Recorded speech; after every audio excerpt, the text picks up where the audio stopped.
بسم اللہ الرحمن الرحیم. ڈیئر اسٹوڈینٹس، السلام علیکم. آج ہم پنجاب بک بورڈ جماعت نہم کی اردو کی کتاب کا پہلا سبق ہجرت نبوی صلی اللہ علیہ وآلہ وسلم کی تشریح کریں گے. ہجرت نبوی صلی اللہ علیہ وآلہ وسلم کے مصنف ہیں مولانا شبلی نعمانی. آپ 1857 میں پیدا ہوئے اور 1914 میں وفات پائی. آپ کی مشہور تصانیف میں شیر العجم، الفاروق، المامون، الغزالی، سوانح مولانا روم، سفر روم و مصر و شامل ہیں. اس کے علاوہ جو سب سے اہم تصنیف ہے آپ کی وہ ہے سیرت النبی صلی اللہ علیہ وآلہ وسلم. یہ سبق بھی سیرت النبی صلی اللہ علیہ وآلہ وسلم سے ہی لیا گیا ہے. تشریح کا آغاز کرتے ہیں. اس وقت جب دعوت حق کے جواب میں ہر طرف تلوار کی جھنکاریں سنائی دے رہی تھیں. دعوت حق سچائی کی دعوت یعنی اسلام کی تبلیغ.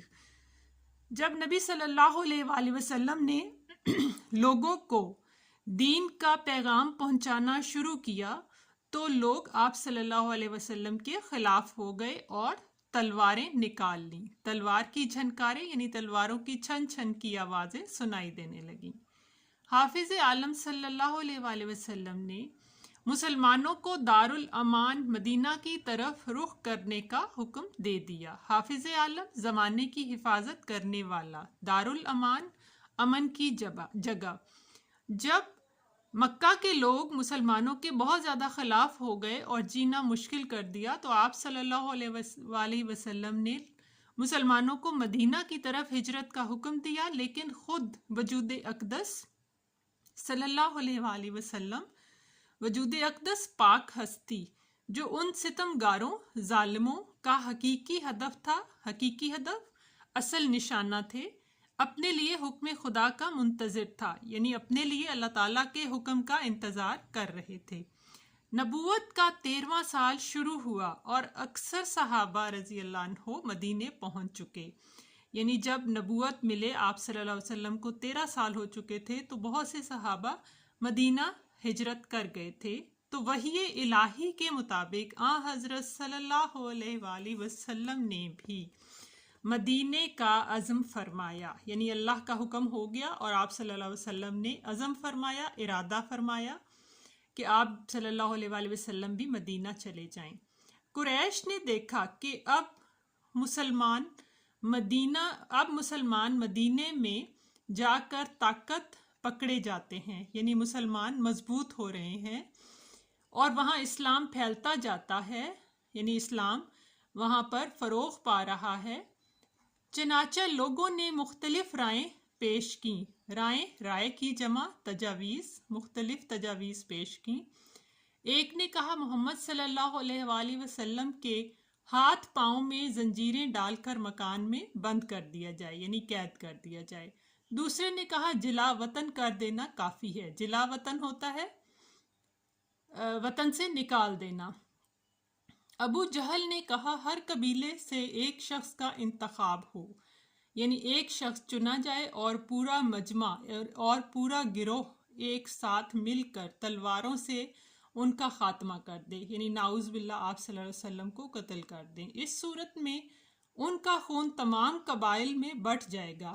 یعنی ہر قبیلے سے جب ایک ایک شخص ہوگا تو سب قبیلوں میں خون تقسیم ہو جائے گا اور آل ہاشم اکیلے تمام قبائل کا مقابلہ نہ کر سکیں گے. اور آل ہاشم جو آپ صلی اللہ علیہ وسلم کا قبیلہ تھا سب کا مقابلہ نہ کر سکے گا. اس اخیر رائے پر اتفاق ہو گیا. اس آخری تجویز پر سب متفق ہو گئے اور جھٹ پٹے سے آ کر، یعنی سورج غروب ہونے کے وقت سے آ کر آپ صلی اللہ علیہ وآلہ وسلم کے آستانہ مبارک کا محاصرہ کر لیا. یعنی آپ صلی اللہ علیہ وسلم کے گھر مبارک کا، آپ کی رہائش کو گھیرے میں لے لیا. اہل عرب زنانہ مکان کے اندر گھسنا معیوب سمجھتے تھے، یعنی ایسے گھر کے اندر جانا برا سمجھتے تھے جہاں خواتین رہتی ہوں، زنانہ مکان جہاں خواتین بھی رہتی ہوں. اس لیے باہر ٹھہرے رہے، اس لیے باہر رک گئے کہ حضرت صلی اللہ علیہ وآلہ وسلم نکلیں تو یہ فرض ادا کیا جائے. تو نعوذ باللہ اپنے اس ناپاک ارادے کو پورا کریں.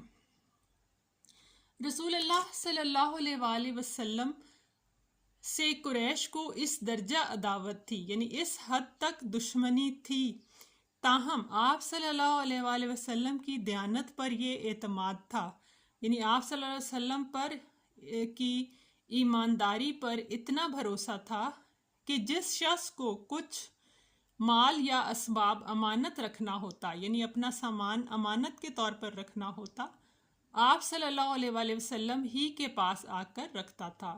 اس وقت بھی آپ صلی اللہ علیہ وآلہ وسلم کے پاس بہت سی امانتیں جمع تھیں، یعنی لوگوں کا مال موجود تھا۔ آپ صلی اللہ علیہ وآلہ وسلم کو قریش کے ارادے کی پہلے سے خبر ہو چکی تھی، یعنی آپ صلی اللہ علیہ وآلہ وسلم کو اس برے اور ناپاک ارادے کا پہلے سے معلوم ہو چکا تھا۔ اس بنا پر جناب امیر حضرت علی رضی اللہ عنہ کو بلا کر فرمایا، مجھ کو ہجرت کا حکم ہو چکا ہے، یعنی مجھے اللہ تعالیٰ نے ہجرت کا حکم دے دیا ہے، میں آج مدینے روانہ ہو جاؤں گا، تم میرے پلنگ پر میری چادر اوڑھ کر سو رہو، یعنی میرے بستر پر آج تم سو جاؤ، صبح کو سب کی امانتیں جا کر واپس دے آنا۔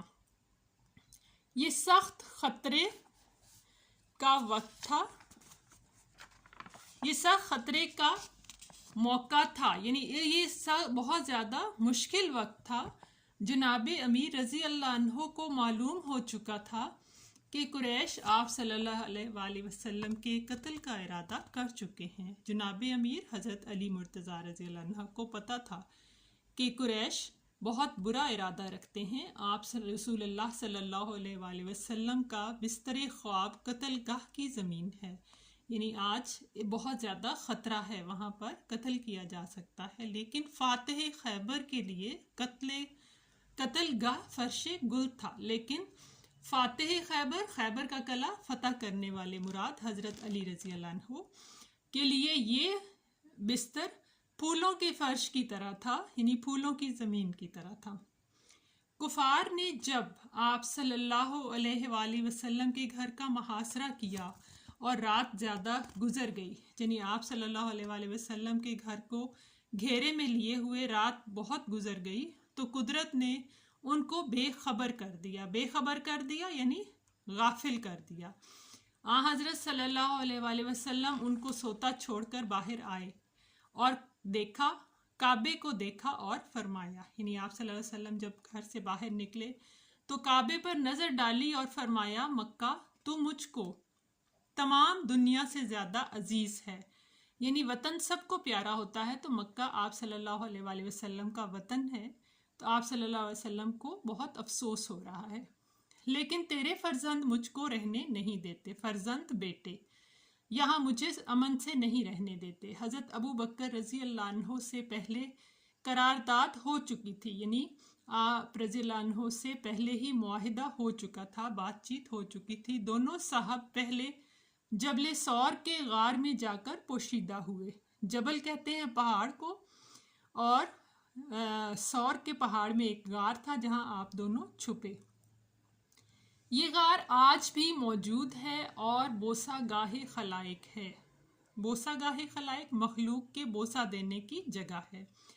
حضرت ابوبکر رضی اللہ عنہ کے بیٹے عبداللہ جو نوخیز جوان تھے، یعنی نئے جوان ہوئے تھے، کم عمر جوان تھے، شب کو غار میں ساتھ ہوتے، رات کو آپ دونوں کے ساتھ ہوتے، صبح منہ اندھیرے شہر چلے جاتے اور پتہ لگاتے کہ قریش کیا مشورے کر رہے ہیں، یعنی آپس میں آپ کے دشمن آپ کے خلاف کیا باتیں کر رہے ہیں۔